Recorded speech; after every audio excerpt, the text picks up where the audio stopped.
2025 logos Bible quiz ചോദ്യോത്തരങ്ങളിലേക്ക് ഒരിക്കൽ കൂടി സ്വാഗതം. കഴിഞ്ഞ ദിവസം നമ്മൾ കേട്ട ന്യായാധിപന്മാരുടെ പുസ്തകം 11-ാം അധ്യായം 16-ാം അധ്യായം വരെയുള്ള ചോദ്യോത്തരങ്ങളിലെ ബാക്കി ഭാഗമാണ് നാം ഇന്ന് കേൾക്കുന്നത്.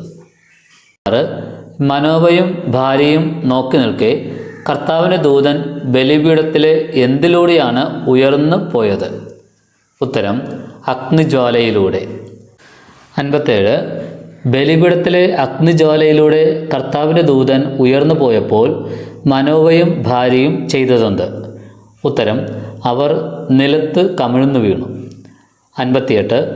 മനോവയുടെ ഭാര്യയ്ക്ക് കർത്താവിൻ്റെ ദൂതൻ എത്ര പ്രാവശ്യം പ്രത്യക്ഷപ്പെട്ടു? ഉത്തരം 2 പ്രാവശ്യം. 59. സാംസണിൽ കർത്താവിൻ്റെ ആത്മാവ് പ്രവർത്തിച്ചു തുടങ്ങിയത് എവിടെ വെച്ചാണ്? ഉത്തരം സോറായ്ക്കും എഷ്താവോലിനും മധ്യയുള്ള മഹനേദാനിൽ വച്ച്. 60. ന്യായാധിപന്മാരുടെ പുസ്തകത്തിൽ ഏതെല്ലാം അധ്യായങ്ങളാണ് സാംസനെക്കുറിച്ച് പറയുന്നത്? ഉത്തരം 13-ാം അധ്യായം മുതൽ 16-ാം അധ്യായം വരെ. 61. ന്യായാധിപന്മാരുടെ പുസ്തകം 14-ാം അധ്യായത്തിൻ്റെ ശീർഷകമെന്ത്? ഉത്തരം സാംസൻ്റെ വിവാഹം. 62. ന്യായാധിപന്മാരുടെ പുസ്തകം 14:1 പ്രകാരം സാംസൺ എങ്ങോട്ടാണ് പോയത്? ഉത്തരം തിമ്നായിലേക്ക്. 63. തിമ്നായിലേക്ക് പോയ സാംസൺ അവിടെ ആരെയാണ് കണ്ടത്? ഉത്തരം ഒരു ഫിലിസ്ത്യ യുവതിയെ. 64. ന്യായാധിപന്മാർ 14:4 അനുസരിച്ച് ഇസ്രായേലിൻ്റെ മേൽ ആധിപത്യം പുലർത്തിയിരുന്നത് ആരാണ്? ഉത്തരം ഫിലിസ്ത്യർ. 65. മാതാപിതാക്കന്മാരോടൊപ്പം തിമ്നായിലേക്ക് പോയ സാംസന്റെ നേരെ അലറി വന്നത് ആരാണ്? ഉത്തരം ഒരു സിംഹക്കുട്ടി. 66. സാംസൺ തേൻ എടുത്തത് എവിടെ നിന്നാണ്? ഉത്തരം ചത്ത സിംഹത്തിൻ്റെ ഉടലിൽ നിന്ന്. 67.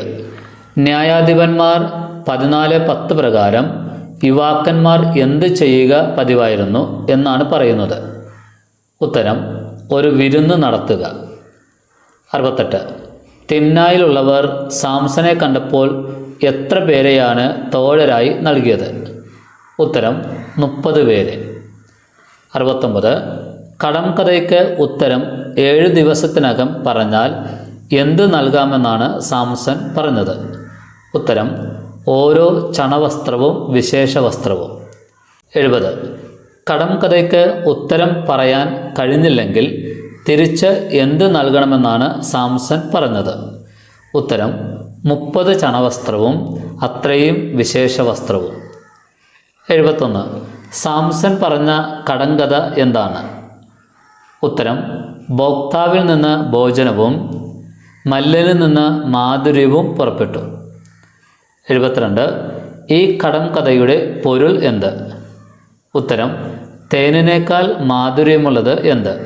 സിംഹത്തേക്കാൾ കരുത്തുള്ളത് ആര്? 73.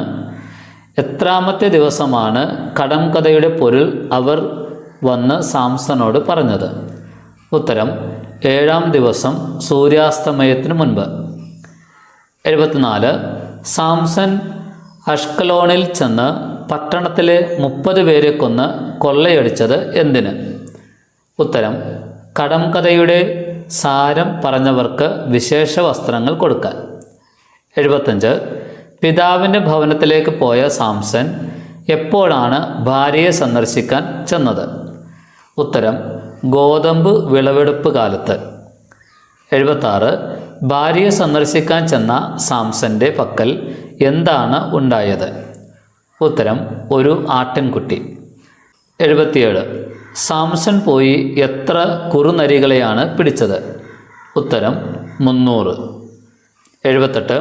ഫിലിസ്ത്യരെ ക്രൂരമായി പ്രഹരിച്ച് കൊന്നതിനു ശേഷം സാംസൺ എവിടെയാണ് പോയി താമസിച്ചത്? ഉത്തരം ഏത്താം പാറക്കെട്ടിൽ. 79. ഫിലിസ്ത്യർ യൂദയായിൽ ചെന്ന് പാളയമടിച്ച് ആക്രമിച്ച പട്ടണമേത്? ഉത്തരം ലേഹി പട്ടണം. 80. ഏത്താം പാറയിടുക്കിൽ സാംസനെ ബന്ധിക്കാൻ വന്ന യൂദയായിലെ ആളുകൾ എത്രയാണ്? ഉത്തരം 3000. 81. ആയിടെ ചത്ത കഴുതയുടെ താടിയെല്ലുകൊണ്ട് സാംസൺ കൊന്നത് എത്ര പേരെയാണ്? ഉത്തരം 1000 പേരെ. 82. കഴുതയുടെ താടിയെല്ല് വീണ സ്ഥലത്തിന് ലഭിച്ച പേരെന്ത്? ഉത്തരം ദാമത് ലേഹി. 83. റാമത് ലേഹി എന്ന വാക്കിൻ്റെ അർത്ഥമെന്ത്? ഉത്തരം താടിയെല്ലിൻ്റെ മല. 84. സാംസന്റെ ദാഹം തീർക്കാൻ ദൈവം ചെയ്തത് എന്ത്?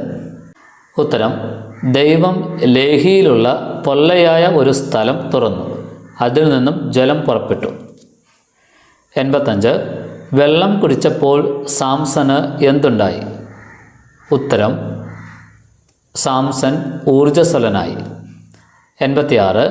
ജലം പുറപ്പെട്ട സ്ഥലത്തിന് ലഭിച്ച പേരെന്ത്? ഉത്തരം എൻഹക്കോർ. 87. എൻഹക്കോർ എന്ന വാക്കിൻ്റെ അർത്ഥം എന്ത്? ഉത്തരം അപേക്ഷിക്കുന്നവൻ്റെ ഉറവ. 88. ഫിലിസ്തീനയുടെ കാലത്ത് എത്ര വർഷമാണ് സാംസൺ ഇസ്രായേലിൻ്റെ ന്യായാധിപനായിരുന്നത്? ഉത്തരം 20 വർഷം. 89. സാംസൺ ഒരു സൈരണിയെ കണ്ടുമുട്ടിയത് എവിടെ വെച്ചാണ്? ഉത്തരം ഗാസായിൽ വെച്ച്. 90. ഗാസായിൽ നിന്നും സാംസൺ രക്ഷപ്പെട്ടത് എങ്ങനെയാണ്? ഉത്തരം പട്ടണപ്പടിപ്പുരയുടെ വാതിൽ കട്ടിലക്കാലോടുകൂടെ പറിച്ചെടുത്ത് തോളിൽ വെച്ച് കൊണ്ടുപോയി. 91. ഗാസായിൽ നിന്നും രക്ഷപ്പെട്ട് സാംസൺ പോയത് എവിടേക്കാണ്?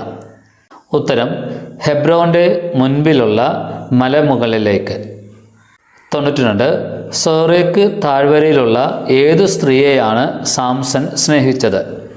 ഉത്തരം ദലീല. 93.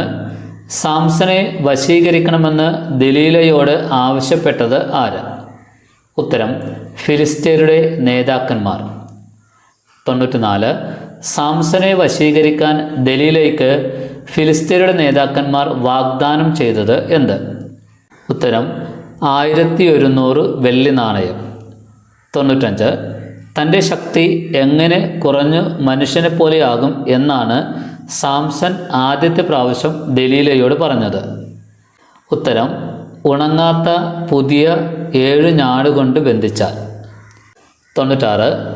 ഉണങ്ങാത്ത പുതിയ 7 ഞാടുകൊണ്ട് ബന്ധിച്ചപ്പോൾ സാംസൺ രക്ഷപ്പെട്ടത് എങ്ങനെ? ഉത്തരം അഗ്നി ചണനൂലിനെ എന്ന പോലെ ഞാണുകൾ പൊട്ടിച്ചു കളഞ്ഞുകൊണ്ട്. 97.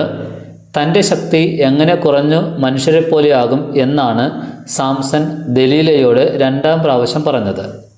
ഉത്തരം ഒരിക്കലും ഉപയോഗിച്ചിട്ടില്ലാത്ത പുതിയ കയറുകൊണ്ട് ബന്ധിച്ചാൽ.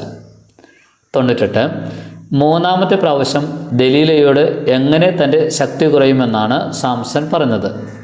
ഉത്തരം എൻ്റെ 7 തലമുടി ചുരുൾ എടുത്ത് പാവിനോട് ചേർത്ത് ആണിയിൽ ഉറപ്പിച്ചു നെയ്താൽ. 99. എന്തുകൊണ്ട് ബന്ധിച്ചാണ് സാംസനെ ഫിലിസ്തീർ കാരാഗൃഹത്തിലടച്ചത്? ഉത്തരം ഓട്ടുചങ്ങല കൊണ്ട്. 100. സാംസനെ ഫിലിസ്തീർ നൽകിയ ജോലി എന്ത്? ഉത്തരം മാവ് പൊടിക്കുന്ന ജോലി. 101. ഫിലിസ്തീനയുടെ ദേവൻ ആര്? ഉത്തരം ദാഗോൻ. 102.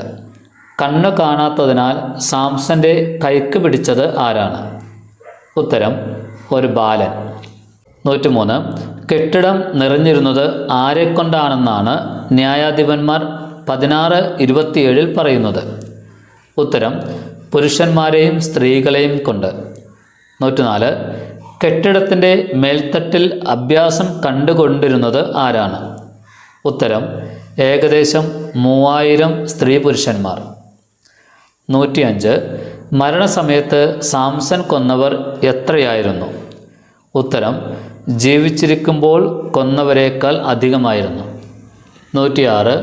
സാംസന്റെ മൃതശരീരം കൊണ്ടുപോകാൻ വന്നവർ ആരൊക്കെയാണ്? ഉത്തരം സഹോദരന്മാരും കുടുംബക്കാരും. 107. സാംസനെ സംസ്കരിച്ചത് എവിടെയാണ്? ഉത്തരം സോറായ്ക്കും എഷ്താവോലിനും ഇടയ്ക്ക് പിതാവായ മനോവയുടെ ശവകുടീരത്തിൽ.